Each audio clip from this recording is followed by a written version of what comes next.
Hey, church family. I wanted to take this opportunity to present you with another word of encouragement as we prayerfully prepare for the new year.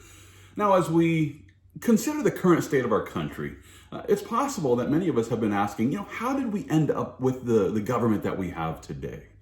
How do we end up with this government that sees no problem with creating a 6,000-page omnibus spending bill, which is filled with so much pork that a rabbi wouldn't be able to touch it with a 10-foot pole? Just to be clear about this, this bill includes $10 million, which has been earmarked for gender programs in Pakistan.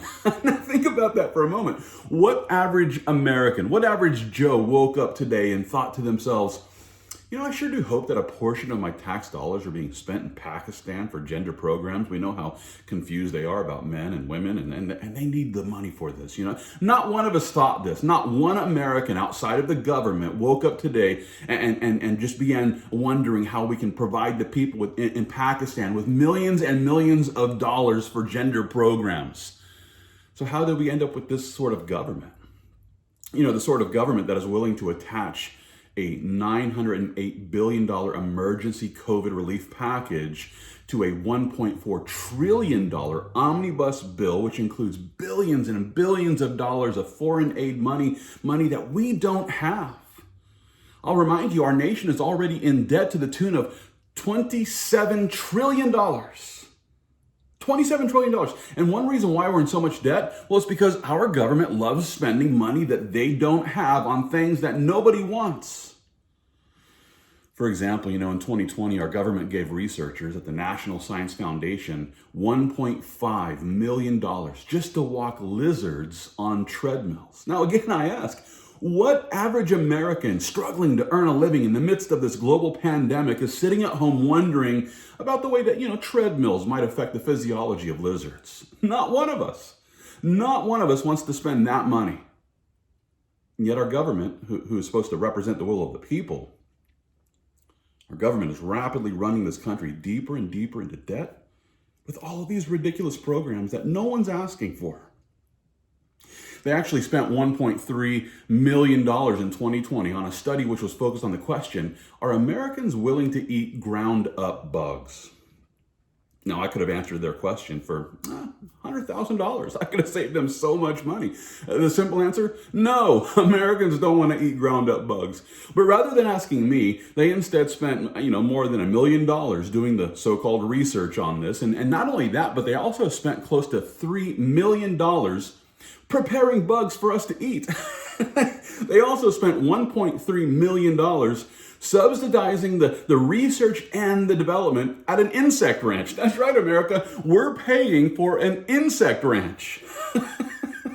The government spent nearly $37 million trying to figure out why stress makes hair turn gray. They spent $2 million testing the effects of sitting in a hot tub to see if it lowers stress. That's right, America. We gave tax money for the research team to sit in a hot tub. We gave them $2 million to sit in a hot tub. I'm going to guess it lowered their stress. We spent $48 million to help disconnected youth in Tunisia to feel better about themselves. Listen, they could have given, okay, let me move on. In 2020, our government spent over $3 million interviewing San Franciscans about their edible cannabis use. And listen, this is just a scratch of the surface of the $54 billion that our government wasted in 2020. And if you want to know more about this, I'm going to drop a link in the description to Rand Paul's Festivus report, which actually lists the details of all the ridiculous ways that our government is wasting our money as they drive us deeper and deeper into debt. You ought to check it out.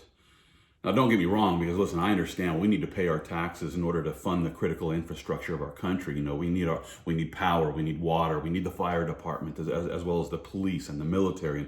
And we have to be paying for all of these things. I would even appeal to the Christian and point out that Jesus even encouraged us to pay our taxes by rendering to Caesar that which belongs to Caesar. Paul also encouraged us to pay our taxes so that those in authority can actually spend their time and energy punishing evildoers. And so I'm not opposed to paying taxes. At the same time, there comes a time when every American must remember our roots as a nation. was back in the middle of the 18th century when colonists found themselves being taxed to death without any say in the matter.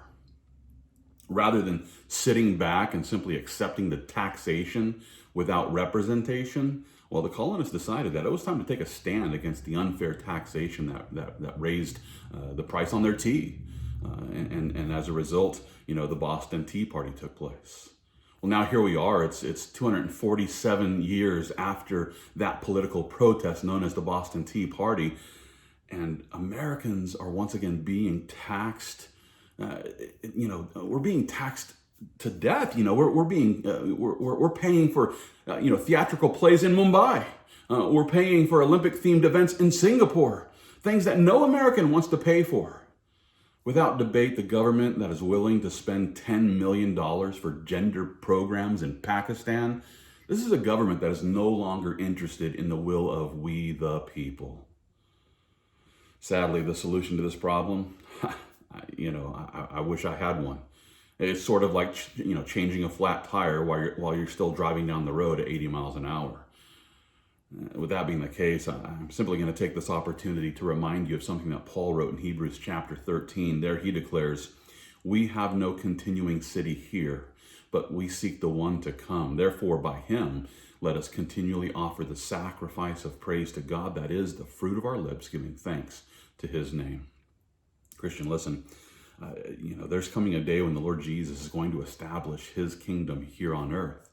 And it's at that point in time when he will get rid of all of this crazy taxation and he's going to rule and reign over the earth in true righteousness. With that being the case, let's hold on. Let's continue offering to God the sacrifice of praise. Let's continue giving thanks to his name each and every day. And let's continue to press forward, knowing that it won't be long until the Lord Jesus is here to solve all of the political problems here on earth. And until that day, let's make sure that we're continuing to fight the good fight of faith, all for the glory of God.